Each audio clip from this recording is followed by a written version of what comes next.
এই যে সরকার এত কষ্টের মধ্যে 1,10,000 টাকা করে পুজো কমিটিগুলোকে অনুদান দিল, কিন্তু এরপরেও এদের পোষায় না। মানে এই জন্যই সরকার বলতেই পারে যতই দাও পোষায় আর না।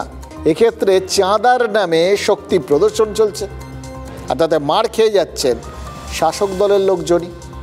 তপসিয়ায় মার খেয়েছেন এক ব্যবসায়ী। তিনি কি অভিযোগ করেছেন জানেন? 10,000 টাকা চাঁদা চাওয়া হয়েছিল, দিতে পারেননি, তাই জন্য মার।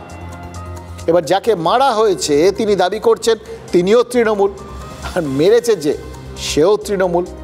তবে মারের ব্যাপারটা সেটা আবার ভ্যারাইটি আছে। মালদাহে আমরা আরেক রকম মার দেখেছি, একদম এমন মেরেছে, মানে এটা পকেট মারা বলুন বা কপাল মারা বলুন, একদম পথে বসিয়ে রেখে দিয়ে চলে গেছে। কিন্তু এইভাবে পুজো কমিটিকে ঠকানো, এটা আমরা অতীতে কখনো দেখিনি। কীভাবে ঠকিয়েছে জানেন? তারা কলকাতার থেকে ডেকোরেটার্স নিয়ে গেছিলেন জেলাতে, কলকাতার ডেকোরেটার্স নিয়ে এসে পুজো করছি, একটা ব্যাপার আছে। ওই ডেকোরেটার্স তার কর্মী সবাই কিছু ওই বাঁশ টাস বাঁধার পর টাকা পয়সা সব কিছু নিয়ে বেবা খাওয়া, কারোর খোঁজ পাওয়া যাচ্ছে না। যারা যারা পথে বসেছেন এখন তো তারা সবাই সর্বহারা। তো দুনিয়ার সর্বহারার তো এক হওয়াই নিয়ম।